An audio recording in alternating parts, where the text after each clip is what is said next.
The Nations Cup Grand Final is on the way, and here is how the grid lines up for one last time in 2024. Red Bull X 2019 is the car, and on pole position the winner from race 2 and the championship leader Jose Serrano. Kilian Drumont joins him on the front row of the grid. Row 2 headed by 2020 champion Takuma Miyazono. Next up is Kai de Bruyne, the Dutchman, to a roar from the Dutch crowd. Angel Nestroza P5, he loves these cars, we know he can be quick. Valerio Gallo down in 6th place, he's got a bit of work to do, and he's got Guy Barbara in 7th position right behind him as well. Next up, Adriano Carazza P8 on the grid. And just inside the top 10, Takuma Sasaki, who's had a bit of a difficult second race. Completing the top 10, it is Robbie Heck, the American driver. Next up, his compatriot Callum Roach in P11. 12th and last on the grid, Coque Lopez. He has also got a lot of work to do from that far back. Now, let's look at the tyres for the final time this season at the start of the race. Serrano, he's got clear track in front of him here, Jimmy. He wants to make hay while the sun shines and get off into the distance. Yeah, that is the right choice, I think, from Jose Serrano. He needs just to make himself a big gap as quick as possible, use that clean air, use that soft tyre, and just be efficient with his time. Interestingly, we mentioned Valerio Gallo before we started. He's gone for that hard compounder tyre, so he's opting to try and basically be the cork in the bottle for the rest of the drivers and opting to go fast a bit later on. So then coming through to the start-finish line we are. Here are the live points rankings. You can see Jose Serrano it is that leads it then. 5 points over Kilian Drumont. Double points on offer for this grand final. And only one driver that can be crowned as the 2024 Nations Cup World Champion. Jose Serrano will lead the field across the line. Drumont in second, Miyazono in third. For one final time in 2024, we are about to go racing. It's lights out and we are underway for the grand final of the Nations Cup in 2024 here at the Nürburgring. Serrano leads them down towards the first corner, followed by Drumont, Miyazono, de Bruyne and Nestroza. A rolling start for the drivers. I don't expect any heroics down into that first corner, but you should expect Serrano to try and clear off into the distance with the soft tyres and the clear air in front of him. You look at the gap already, 7 tenths of a second in the background there as Roach gets by Sasaki. Gallo also moving behind Carazza, but Serrano, the right choice for him for his race is just going to get away early and try and avoid squabbling with his guys behind him. Drumont ahead of Miyazono, and Kai de Bruyne looking already for a move on Takuma Miyazono. Maybe a bit of contact on the way there through there, but de Bruyne up into 3rd place and showing his intention early. Yeah, didn't take that one lying down, did he, Kai de Bruyne? He wants to make hay whilst the sun shines. He knows how tricky this Nordschleife circuit is. We're on the Grand Prix layout at the moment, but as we head on to the proper Nordschleife, it really does begin to narrow up. Look at that, 1.5 seconds for Jose Serrano in the opening stages of this race. Keen to see also what Robbie Heck is going to be able to do from 7th position. He's on the soft tyre, and he is going to be a lot quicker than those in front of him on the medium compound tyre. But will he be able, of course, to use that speed? That's the question that we were asking at the start of this race, and as we head on to the green hell, we're about to find out what will happen. Bit of a wiggle on the exit of the corner there for Kai de Bruyne. And down in towards the elevation and the fast part of this circuit we go. Just beautiful to watch this on board here with Takuma Miyazono. And you can see how close he is to Kai de Bruyne, but he's not going to be able to use any of that momentum at the moment. So de Bruyne's hoping to hold it into 3rd place and then try and use some of the strategy a little bit later on to try and play things out. It's mad seeing the speed of these things through the first part of the Nordschleife here, the Nürburgring proper, and you have no time to think. You get through one corner and another one is upon you, completely flat there after Flugplatz. Now we take the long run down towards Schwedenkreuz, a corner that in real life in most cars is a bit of a lift and a bit of a panic, and this car, watch Takuma Miyazono's throttle input there through his left-hander. Of course, completely flat at 200 miles an hour before braking hard down to Arbo. Just touched the grass there on the left. Very lucky to get away with that, and now we plummet down towards the forest, between the trees, down towards the compression and the foxhole. Again, completely flat down here for these drivers, keeping that foot pinned even for the left-hander here before we slow right down for Alan now force the very tricky section through here. And Takuma Miyazono showing that he can follow close to Kai de Bruyne, who's touched a couple of curves through there, unsettling the car. You don't want to do that. The curbs here on a Nordschleife tyres that are very tall. You hit them in the wrong way, they're going to send you into the barrier. Robbie Heck making good progress. He's got himself ahead of Angel Enestrosa, up 5 places from where he started. So he really managed to take advantage of that soft tyre when they were on the Grand Prix layout of track, and now he's up inside the top 5. I wonder if his progress is going to stall somewhat as we come through this section of the circuit. You can see Miyazono and De Bruyne very close to one another, and then a fairly pronounced gap, about 1.5 seconds or so, back to Robbie Heck in P5 at the moment. Enestrosa in 6th position, Karatza inside P7, Gallo on the hard tyre. I suppose the converse as well, Jimmy. You know, we're talking about the soft tyre and not being able to use it necessarily to your advantage on this tricky section of the track. If you're on the hard tyre, it might be a benefit because you might not be able to let anybody pass at this point on the track. Yeah, sort of the idea really. You use the hard tyre to really hinder other people. But here's a replay. We're on board with Karatza going down a T1. We have a lunge on Guy Barbara. We don't look at it. Barbara and Gallo are side by side. Oh, just a little bit sideways there. There's contact there. Barbara hits the wall and hits Gallo, and Karatza just about manages to get by all of them up into, I think it's going to be a net 6th place once he gets by Valerio. There it is. So a nice start from Karatza there, if not a little bit hectic. Yeah, it was all hectic in front of him really, wasn't it, with Barbara and Gallo coming together in that second corner, and that sort of started off that chain of events. Either way, it's worked out quite nicely for the Brazilian, as Kai de Bruyne has still got Takuma Miyazono all over his rear wing at the moment. Drumont's doing enough, 3.6 seconds though behind Jose Serrano, but the race will come to him a little bit later on, so there's no point worrying about the gap in front. All he can do at this point is control what is in his hands, just worry about his own race and get on with the job. In towards the carousel, probably the most famous section on this Nordschleife circuit. I watched this and how? that absolutely froze it through there. And now we get to the highest point of the circuit, Hoa Axe, this corner, and it's all downhill from here, although literally, not figuratively, as we now just try and make our way through what I think is the most challenging part of the circuit. So much camber, so much elevation here from Rupperman, like it's nothing. Completely flat through there. On the brakes, use the camber on the inside of this right hand, and again, dive to the left, hug that curve before you come up to Brunson 1 and Brunson 2, otherwise known as YouTube corner. In this right hander, again, just throwing the car. It looks effortless in this Red Bull X 2019. It's just ridiculous to watch this, isn't it? So blind they are, those corners as well. And they come up you so quickly, don't they, through there. Just a little bit wide through on the left-handers. A few moments to go. Down through the compression we go into there. Just a lift of the floor there. Onto Flanscar. What's going on? I could not keep up with this. This is too much. I mean, like, this is why these drivers are the best in the world. And it might look easy watching it, but you think how quickly these corners are coming up on you. You have to be precise every corner, otherwise you end up just spearing off into the barrier. Kleiner carousel now. See, De Bruyne not quite. See, this is what I mean. A little bit eager on the throttle there, and then slow on exit. And that means he's going to be under attack from Takuma Miyazono going on to this long back straight, Le Dottinger Höhe. Yeah, lovely to see the Dottinger Höhe again. Great chance for some slipstreams as well. De Bruyne is being pulled along somewhat by Kylian Drumont. Miyazono, did he lift off the throttle there coming down that back straight? Just wonder, because he was quite close to Guy de Bruyne and he's not quite able to find his way past. Maybe saving a bit of fuel in the early stages of this race, something to consider as well, because they are pretty thirsty machines, this one. He is now side by side at the end of the Dottinger Höhe, then through the left-hander we go, and still he is on the outside here, but you've got to be careful because it's a bit sketcy going through there as it's so close to the grass, into the braking zone. We've seen a few instances there in the Gran Turismo World Series over the last 6 years or so. Thankfully, not this time. Yeah, and to give you an idea of the pace advantage, it's a 6.24 from Serrano from a standing start or for a rolling start, and a 6.30 from Kylian Drumont. So that's a 5-second difference there between the two drivers.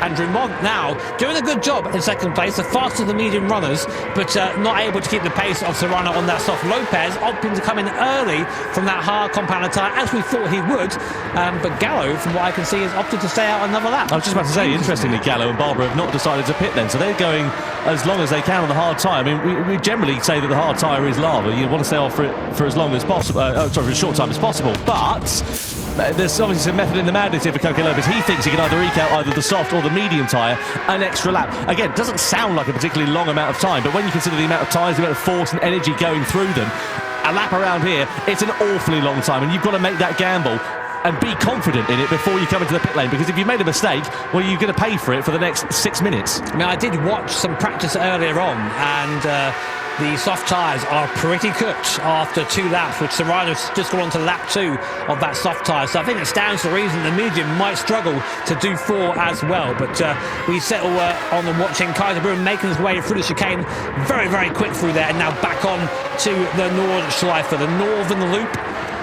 Really awesome to see these cars make their way around this legendary circuit. I mean, we'd race it every time we come here if it was up to me, of course, but that's why it's not up to me. Look at the fuel, though, there for Serrano versus Dumont, etc. You know, he's done about 6 or 7 litres more fuel, Jose Serrano. Doesn't sound like a particularly great deal, but that's, you know, another couple of seconds in the pit lane that he's going to spend putting fuel into his car relative to those around him if he's not able to save it. The crucial thing is, of course, that Serrano doesn't have the advantage of the slipstream. He's punching the hole in the air. Those behind the likes of Dumont, they of course can afford to save a little bit of fuel. We saw that with Miyazono on the first part of the Dottingham Hill, just lifting off of the throttle, coasting as it were, and just trying to save those crucial sort of millilitres, litres as it were, to try and give him an advantage when it comes down to the pit stops. Yeah, I mean, there is going to have to be fuel that goes in the car. We calculated around 96 litres for the entire race, give or take, and these guys are burning through their fuel quickly. The best on fuel so far actually is this man, Takuma Miyazono.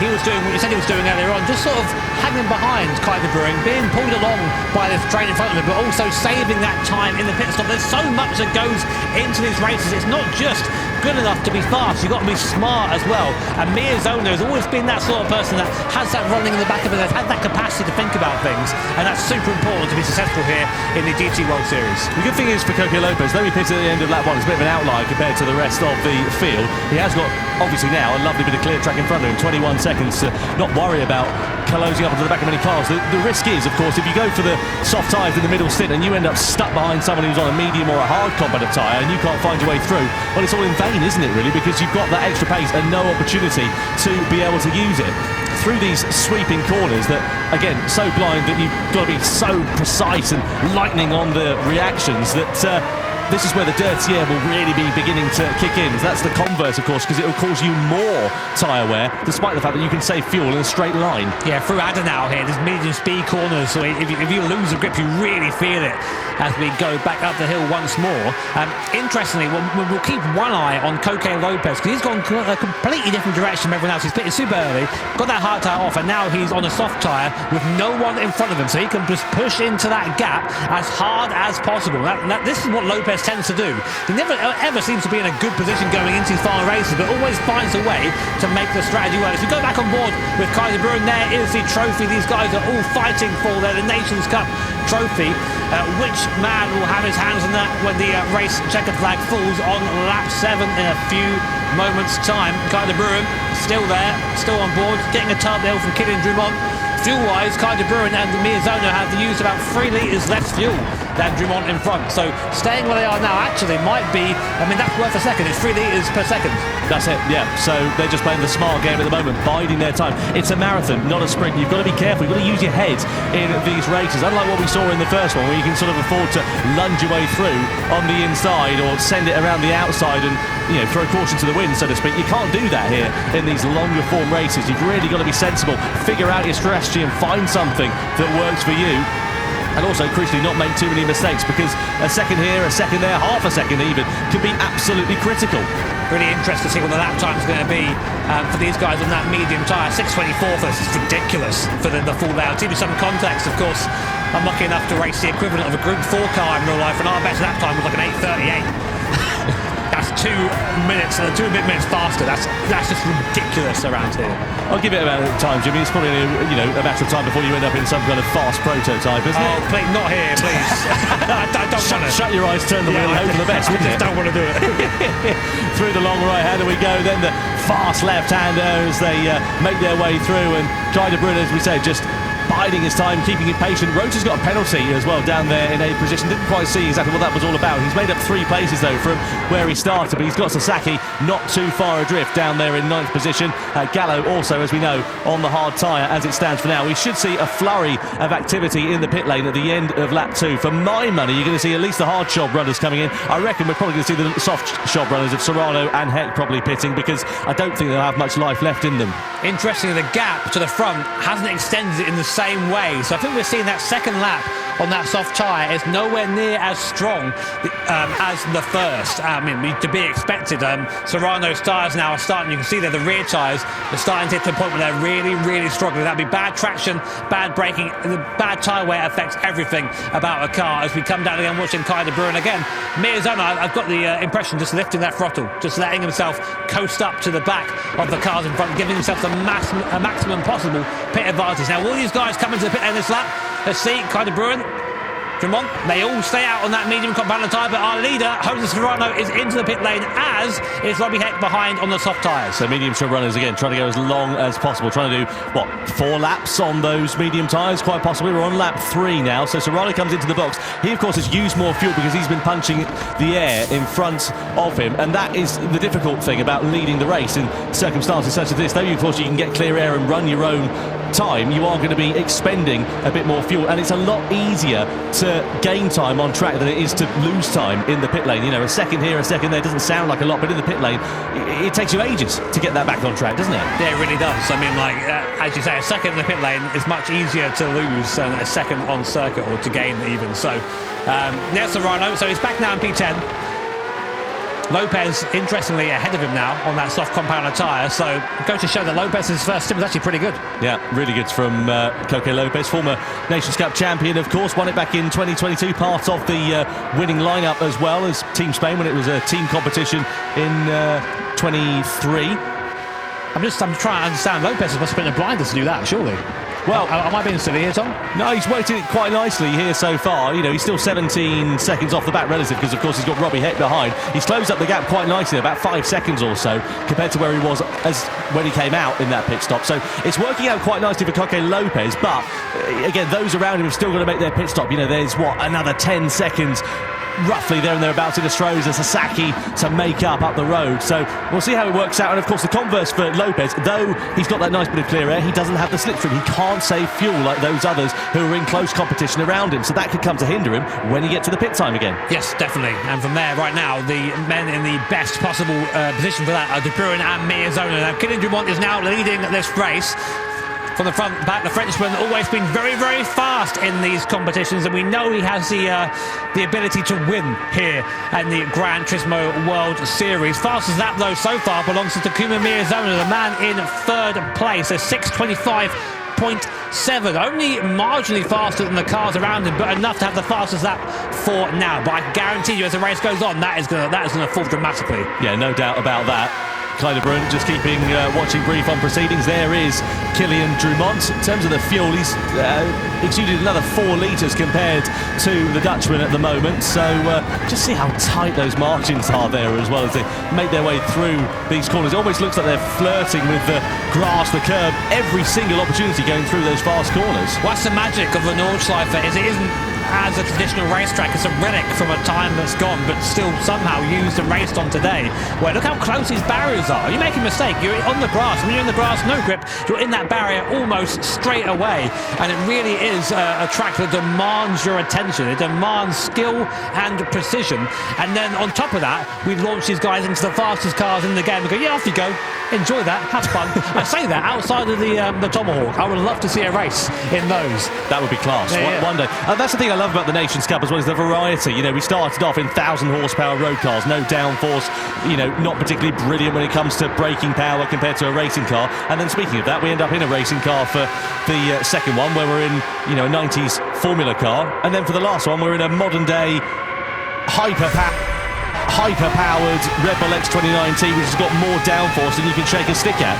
This is Lopez. Yeah, making his way past Robbie Heck. Heck on the hard compound of tyre here, coming through, and that was nicely done. Heck not holding him up too much, but again, nice bit of clear air there.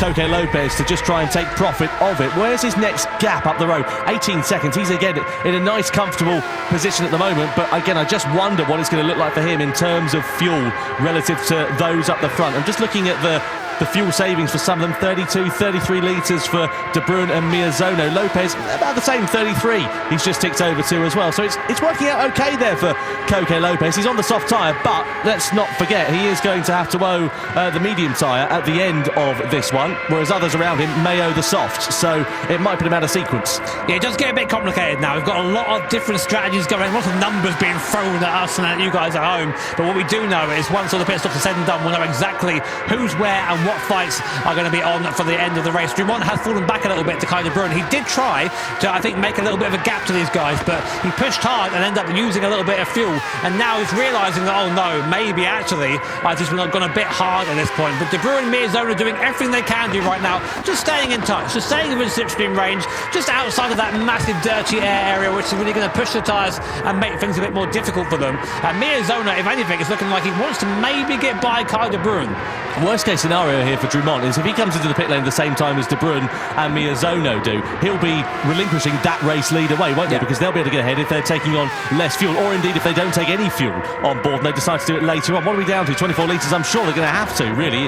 It depends on which way they go in terms of the tyres for their middle stint in this race. Speaking of the tyres, the rear's not looking too bad. They're certainly a bit more second-hand. Lopez and his rear tyres are in far worse condition comparatively. Are they going to last another lap though, or are we going to see the medium runners coming into the box at the end of this one? We'll find out in a couple of minutes or so's time once we've made our way down through the Dottinger Hurt.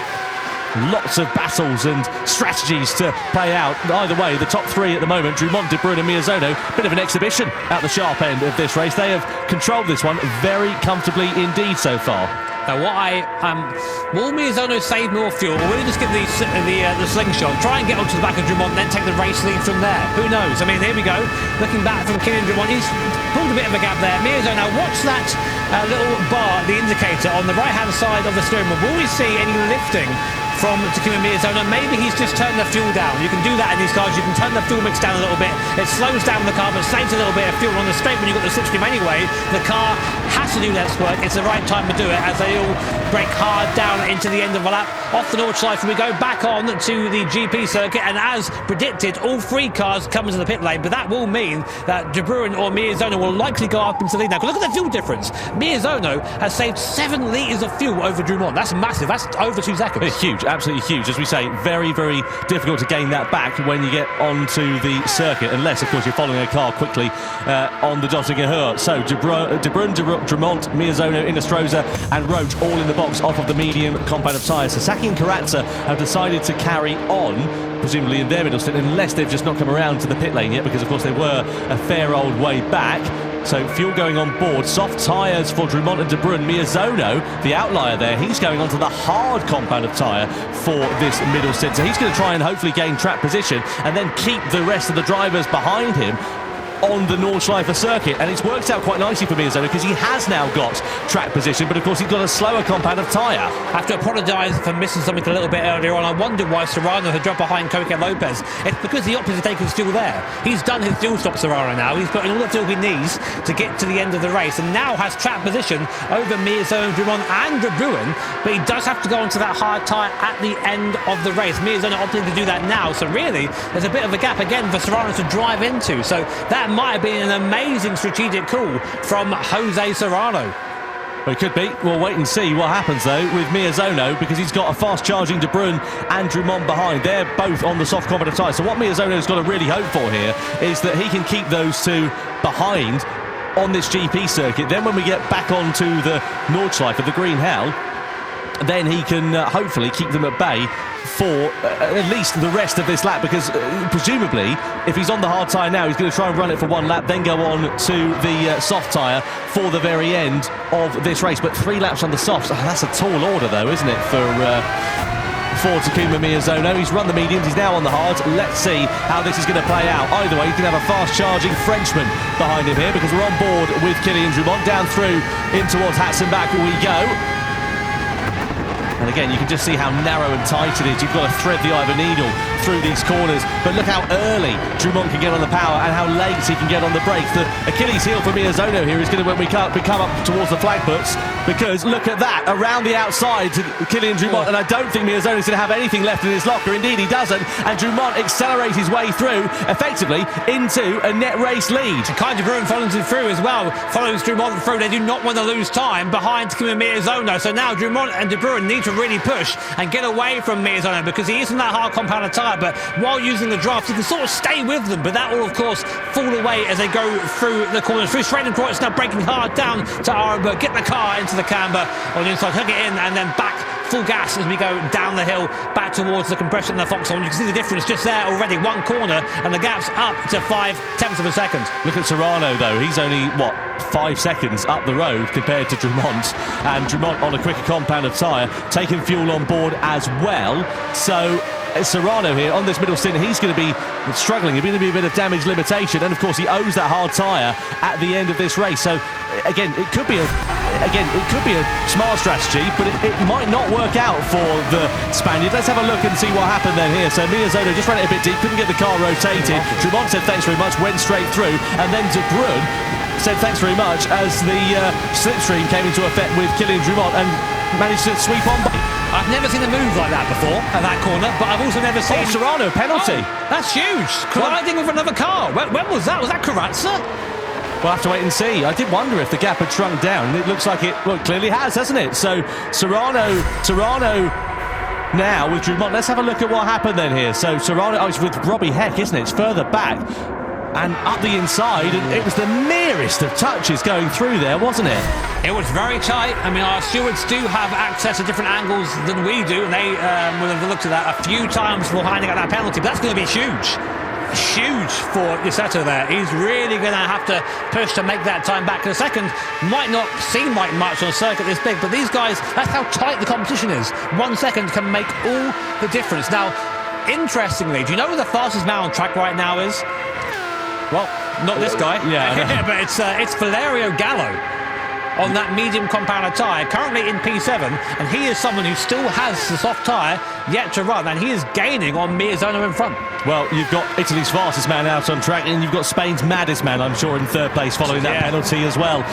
So, a difficult middle stint then here for Jose Serrano. As you say, it was just the lightest of grazes. Meanwhile, Adriano Carrazza up into second. He's all over the back of Takuma Sasaki. Is he going to be able to find his way through on the Japanese driver as we come through this series of corners? Well, if you give Carrazza an inch, he'll take a mile, and I wonder whether he's going to think about it before too long. He's not close enough to mount a challenge at the moment. Both of these drivers on the medium compounded tyre, both will be pitting at the end of this lap because they're going to be critical on fuel. 8 litres left for Sasaki, 8 litres left for Adriano Carrazza, and they'll be coming out of this one on to their next compounded tyre because they've done a first stint rather on the medium compounded tyre, so presumably they're going to go to the hard tyre for 1 lap only and then try and run the softs to the end of the race. So what they've tried to do is get the overcut effectively on them. But what's the gap now down to? 15.8 seconds to Jose Serrano. It's a bit of a bold strategy, that one, isn't it? Yeah, sorry, I was just chuckling to myself watching the gyro cam from it. It looks so fast through there, man. I mean, I've done a few silly laps around in Nürburgring silly cars, and I just think to myself that, like, I cannot do that. Oh, Sasaki there running it very wide on the exit of onto the straight, onto the dot under her there, and now Carrazza will have that draft down the straight. Usually it's easy to pass it, but these guys are both on very little fuel indeed, so they're going to have to take fuel here. How much they take, of course, might not agree with each other. We might see Sasaki take a lot, we might see Carrazza take a lot, but we'll see as they come into pit lane underneath the Bilstein Bridge as we go now down towards the heavy braking zone. Sasaki looking up at the screen there because they can get a bit of info from the screen. They can see the same big screen you guys can out in the audience and at home. So sometimes you'll catch the players glancing at that to get a little bit of an idea of what's going on around them. You do hear of that in F1 as well. Drivers, when they've got a commanding advantage, will just have a look up at the big screen to see what's happening. Sasaki and Carrazza then, as predicted, into the pit lane. They cut that very, very fine. 1 litre of fuel left for Sasaki in his Red Bull X 2019. So Serrano is going to take over at the front, but the deficit between himself and Drumont now down to 2.1 seconds, and Drumont is going to be coming very close to the back of him very, very soon. and we'll see how long it takes the Frenchman to mount a challenge for the race lead. So start of lap 5 we are on, 3 to go here in the grand final in the Nations Cup. Serrano on the slower compound of medium tyre, but also crucially owes even the slower compound of tyre to that the hards at the end of this race. New fastest lap of the race set by Valerio Gallo, a 6:23.4. The Italian on a charge right now on that medium compound of tyre. He's just found, I think, a good rhythm around here, and importantly, actually starting to put up to the back of Takuma Miyazono. So if the tyre graphic is be believed, Gallo might be able to catch Miyazono by the end of this lap. And the best news for Gallo is that he owes the soft tyre at the end of this race, so he'll be quicker than those around him as well, because every other driver in front of him will not be on the soft tyre at the end of this race. We'll have Serrano on the hard tyre, Drumont will be on the hard tyre as well as De Bruyne. Miyazono will be on the soft tyre as well. So what he needs to do really is try and get onto the back of Miyazono and get past him while he's on a quicker compound. Another penalty for Serrano. That's got to be track limits. We've just gone through one of the fastest chicanes on the circuit. Really easy to pick up a penalty there, and Serrano throwing away any advantage he has. Just not quite comfy maybe on that medium stint on that medium compound of tyre, but another penalty for Serrano, and that's an automatic one. Stewart's got nothing to do with that one as we ride on board with Kylian Drumont. The sun's starting to get a little bit lower in the sky now as we just fly through this first sector of the Nordschleife. And that'll be a real encouragement to Drumont, because he can now see the car he is chasing. It won't be long before he's got a draft, and he'll be right on the back of our current leader, holds 1 second penalty too. And here are our live point standings, but that will change very soon. Yeah, certainly will. So Serrano could be costing himself a chance at being crowned the 2024 Nations Cup champion here, because as you can see, very fine margins, double points on offer for this grand final as well. So if Drumont is able to leapfrog the Spaniard, it will be Drumont who is crowned as the champion, but De Bruyne, Miyazono, all relatively close behind as well. Let's have a look at what happened here to Serrano then. So as Jimmy said, coming in towards the chicane, he just clambered the curb a bit too much going into the part of it, and he knew straight away, didn't he? Bit his lip there, shook his head, and that was it, unfortunately. Big shame there for Jose Serrano, and you can see now the Jaws music is being cued in the record player, because Drumont and De Bruyne are very close behind indeed. Now, interestingly, Kai De Bruyne has done an amazing job saving fuel, whereas Kylian Drumont has 19 litres left in the tank. Kai De Bruyne has 26. That is nearly 3 seconds in the stop, and that's going to be huge for the Dutch driver when we come round to our last round of pit stops. But we've still got to get there first. This circuit bites, especially when you don't expect it. One lapse of concentration and you find yourself in the barrier. So if you're killing Drumont here, do you try and find your way through on Serrano as soon as possible, or do you just play the long game, wait for him to serve that penalty? You've got to send it. You've got to get through as quick as possible here, because he's going to be slower through that last sector. I'd say this is a good chance. Up the hill towards the carousel here. We're going through Bergwerk, and then we have a nice long section. Drumont should gain a little bit into Bergwerk through the right hander. He does, and now it's full front of the hill. Use the draft of the car in front. Maybe not quite close enough though, but he needs to get by. He can't afford to wait, because there are cars who maybe aren't directly behind him right now, but it also threats when it comes to the last round of pit stops. The other thing to consider here is that Drumont and De Bruyne are on that soft tyre. We saw there was a big drop-off in performance on that second lap, and they are now on lap 2. So there is a possibility that the tyres could be coming a little bit more towards the end of their life compared to the medium tyres, relative to Jose Serrano in front, of course. Yeah, definitely. And I think I just heard Drumont there turn the fuel down as he couldn't get any closer to Serrano. Now right on the back of the Spanish driver as we go into the carousel for the 5th time. He'll launch the car to the bottom here and just ride it through. Incredibly bumpy through here. Very easy to just spin a tyre if you get on the throttle too early on the exit. And now we go back up again to the highest point of the circuit. But actually Serrano, impressive enough through there, still keeping that gap of 7/10. Certainly is. Threading the eye of a needle through there. That's beautiful from Kylian Drumont. Fantastic piece of driving from the Frenchman, and likewise Serrano and De Bruyne. I have to say, De Bruyne doing such a good job to keep within the wheel tracks consistently. Half a second he sits now behind Drumont, and he's been there for a fair amount of time. And De Bruyne actually the fastest man of the entire race in the first and second sectors over the course of this one. Up in towards YouTube corner we go. Serrano there, he's going to be a bit of a sitting duck as we head in towards the Dottinger Höhe, the top three. Well, you could throw a blanket over them, couldn't you, at this point? But look at that, 8 litres more fuel for Kai de Bruyne. That is going to pay dividends when we come through into the pit lane. Serrano surely is going to be into the box at the end of this one. He's got no choice, he's got no fuel left in that X2019. Drummond and De Bruyne as well, they've got to come in, because I would have thought that those soft tyres are not going to be able to go 3 laps for a 1-lap dash on the hard tyre at the end of this one. And let me tell you, that penalty zone is going to come up soon for Jose Serrano, and it hurts. It's on the main straight, this one here, so that'll cost him a ton of time. You can see as we go now up through the last real corner before we get onto the back straight. And then you can just let the engine run free as you come now back towards the GP circuit. There's the penalty line in front, you can see it. Serrano crosses it now, slows down massively. Oh man, look at that. Closing speed is incredible, isn't it? But Serrano, luckily, will have the draft. He should pick the car back up again nicely. He has fallen back a little bit, but that's not going to hurt him as much as we originally thought. But the problem is he's lost track position. They're all going to have to take a bit of fuel on board for this final stop. And again, the big outlier here is going to be Kai de Bruyne. He's got 12 litres left. Drummond in front has got 4 litres. Serrano just 2 litres. So again, very, very fine margins. Here are the live point standings. Now Drummond has got the head of Serrano. He now would be crowned as the Nations Cup champion, but there's still 2 laps left and remaining. 1 litre of fuel left for Serrano. Cut that very, very fine indeed. De Bruyne, meanwhile, he will take over in the lead of the race with track position here, presumably, as well. The upshot is, though, that Gallo is going to be the fast charger at the end of this race. He sits in 5th position currently, but he's got the soft tyre to run. He's got a fair amount of fuel to take on board, though, as well. What about Angel Stroza behind? He's a fair way out of contention compared to Gallo, so no need really to worry about him. It's the top 5 we've got to keep an eye on here, and it's Gallo to see what progress he's now going to be able to make in the final stint of this race as he goes on to the soft tyre. Just to remind you, coming into this one, he is still very much in contention for the title. He had 27 points. He was tied on 2nd place with Kylian Drummond, and this final stint is going to define absolutely everything in the Nations Cup.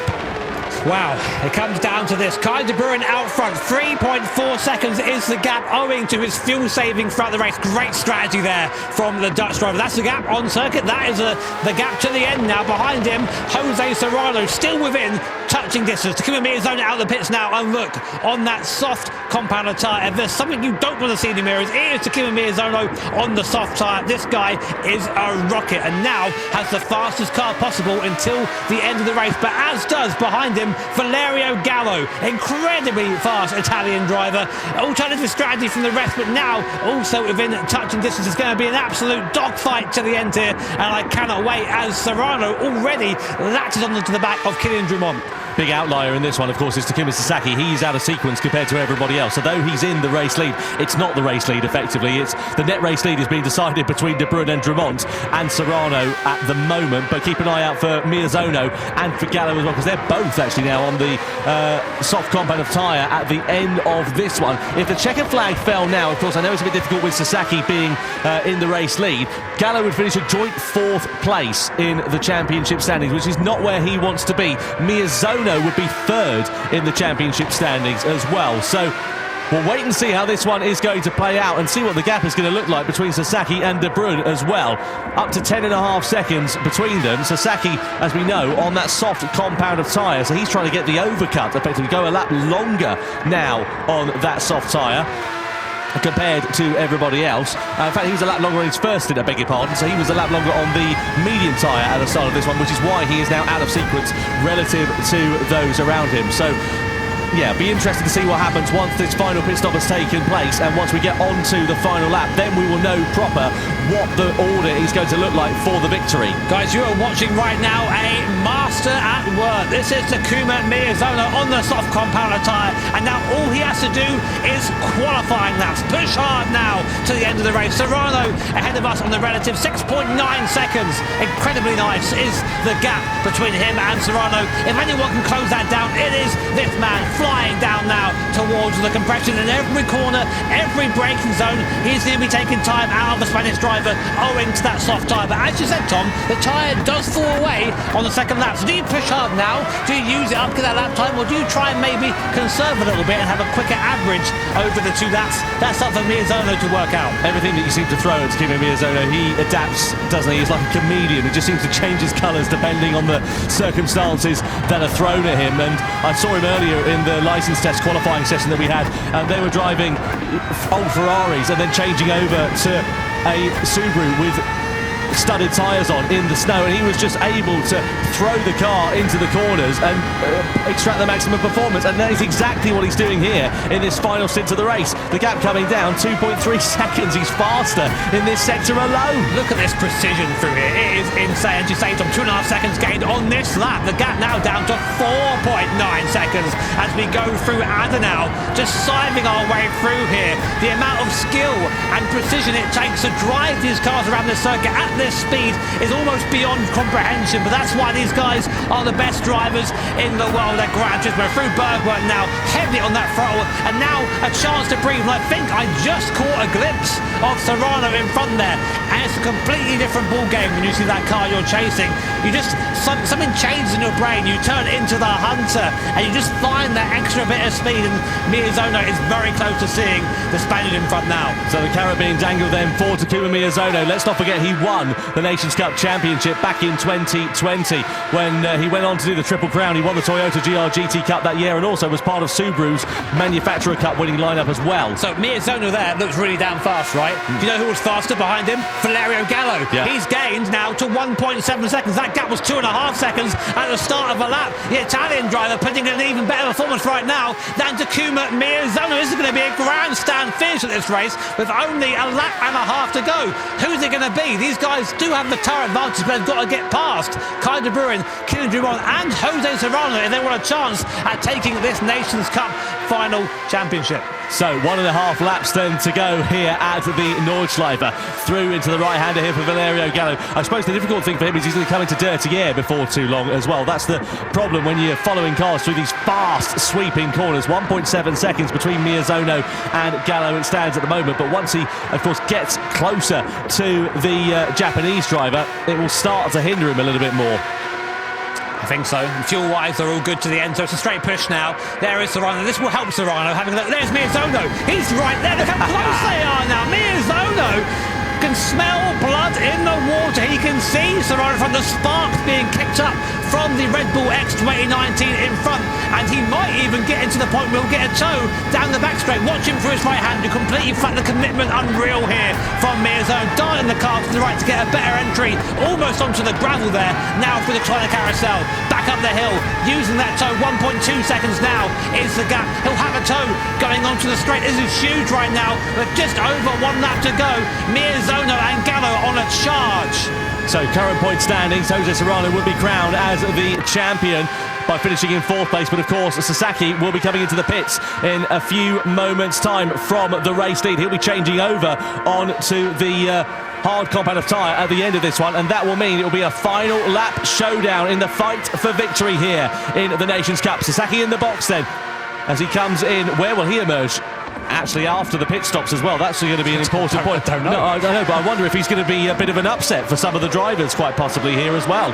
I feel like he'll be behind Gallo. I feel that's where it's going to come out, but we'll see. I mean, Sasaki has had a good in-lap on that soft tyre, but as we go, so Kai de Bruin then inherits the lead from Kylian Drummond, Jose Serrano 3rd, Miyazono 4th, and Gallo up into 5th. It's now a straight fight between these 5 drivers for the win here in the grand final. If the race finishes now, Serrano would win, but I have a feeling he's going to be passed very soon by this man, Takuma Miyazono, extremely close to the back, and he has the tyre advantage on the soft compound of tyre. Serrano has driven well, but that hard compound, look at the difference here. He's just a sitting duck at this point.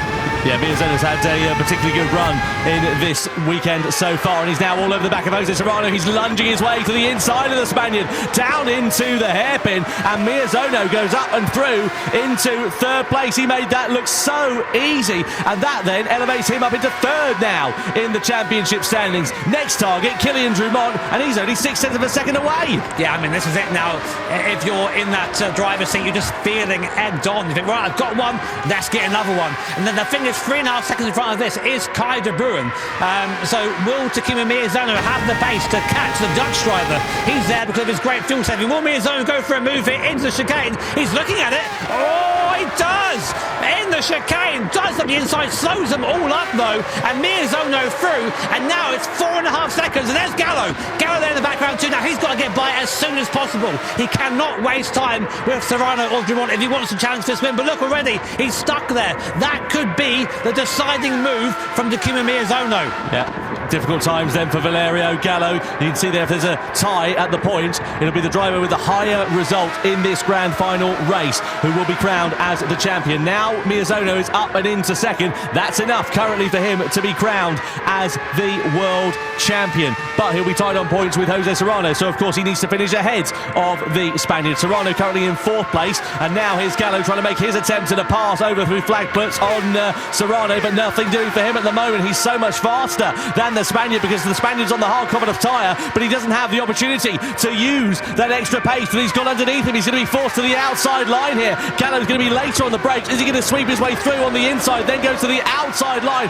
Very close quarters here for Valerio Gallo around the outside, and Serrano's not giving this one up easy at all. Side by side they still continue to run, and eventually he has to set up a second best. It's going to be game over for Gallo at this rate. Serrano fighting for his life right now. It's so hard to keep a guy on the soft tyres behind you, but he's doing it well. And all this while, all the while's going on, Miyazono is pulling away. Kai de Bruin is still 4 seconds to the good of Takuma Miyazono. If he can just keep his pace up, he might be able to beat the Japanese driver to the line. But Gallo right now, this is the downside on a different strategy. Goes for the lunge, can't quite make a move. You can feel the impatience from the Italian driver, and I have the feeling this isn't going to end well. Contact there with Serrano as dusk begins to settle here at the Nürburgring. Lights on as we now fly through the forest, illuminated by the headlights of his Red Bull X2019s. Gallo running out of time to make a move. And this is the problem when you start lower back in the pack, and give yourself so much more work to do. Gallo has really been compromised by his poor race 2, and now he is paying the price for it here in race 3. Picks up a warning for his troubles as well. One more of those, it'll be a penalty being issued by the stewards. And he's still stuck behind Jose Serrano. He can feel the hopes and dreams of a world title, a second Nations Cup championship slipping through his fingers at the moment. Meanwhile, Miyazono will be rubbing his fingers with glee in about half a lap's time if it finishes as it is. I don't know if he can get there. Kai de Bruin's pace in this hard tyre is exceptional. He is being caught by Takuma Miyazono, but not quick enough. Not quick enough, I think, to have to fend off. Here comes Gallo once more, looking for another place up towards the mud curve. He's side by side with Serrano. He can't make it happen. Serrano, a defensive masterclass from the Spanish driver. This guy knows exactly what he's doing. The sparks being kicked up in the dust by the Red Bull X2019. Now looking into the carousel, into the corner before the carousel. Still can't find a way by. This is a disaster for Valerio Gallo. Look at Gallo, he's all over him like a cheap suit here, trying to find his way through, going in towards the carousel, but this is nothing he can do. You can't go 2x2 through that corner, not unless you fancy a taste of the barrier. And Drummond, meanwhile, a bit of a cork in the bottle here at the moment as well, just keeping his powder dry up the road in 3rd place. And this is so frustrating for Valerio Gallo. I'm sure it's going to be game over because we've got less than half a lap to go. And Miyazono, meanwhile, is closing up onto the back of De Bruyne. He's brought the gap now down to 2.4 seconds. I don't know if the victory in the race overall is going to be in question, but he will finish crucially ahead of Jose Serrano on the road, which will be enough, even though it's a tie, for him to be crowned as the Nations Cup World Champion of 2024. This is absolutely superb. So Serrano is doing his best to try and stay on the back of Kylian Drummond, because if Serrano can get by Kylian Drummond, he will be the champion for 2024. But of course, he's got Valerio Gallo behind him. It's looking one eye forward, one eye back, and Gallo is doing everything he can to find a way by. But it's so hard to overtake around here, around an Nürburgring. But we're now coming on to the best pace to do that, on to the Dottinger. It's going to be a slipstream battle between these 3 drivers, and basically, if Serrano can get by Drummond, he will be our champion for the year. Miyazono now has caught Kai de Bruin. He's right on the back of Kai de Bruin. If he can overtake de Bruin, he will be unquestionably the 2024 champion. This is so important for the championship. One more straight to go then to define the 2024 title in the Nations Cup. Miyazono pulls out of the slipstream and sides his way past Takuma Miyazono. But what's happening in the background? What about Drummond and Serrano in the battle for 3rd place there as well? It's very close between them, but Miyazono, he's going to have enough in his pocket. This will give him a 4-point advantage as we come to the checkered flag if he's able to stay ahead of Kai de Bruin. The Dutchman would love to take victory though. De Bruin's out of fuel, Tom. He's out of fuel. Oh, disaster for Guy De Bruyne. What does that mean though for Drummond and Serrano close behind? De Bruyne so close to taking victory. It's going to be a big upset here indeed. He's parking his car. Serrano involved in strife. Drummond as well. Takuma Miyazono is the 2024 Nations Cup champion of the world here in Amsterdam. Absolutely superb. Drummond in second. Serrano will come over the line in third. The problems there for De Bruyne cost Serrano really dear in those final couple of corners. It means that Drummond will take second in the standings and Serrano will finish down in third overall now as well. Oh my words. Oh my word. Takuma Miyazono, your champion, Nations Cup champion for 2024 with an amazing drive and all the drama at the end. Guy De Bruyne did a fantastic drive and all the drama at the end. Guy De Bruyne did a fantastic job putting himself in contention but just ran out of fuel. I saw it right at the end there, and in all that chaos at the end, we're going to have to wait for our results, I think, just to make sure we've got the points completely correct. But that was insane at the end there. Unbelievable job from this man here, Takuma Miyazono. He got the strategy absolutely spot on. He performed when he needed to, and he knew he needed to make those overtakes on that final lap as quickly as possible to not get held behind.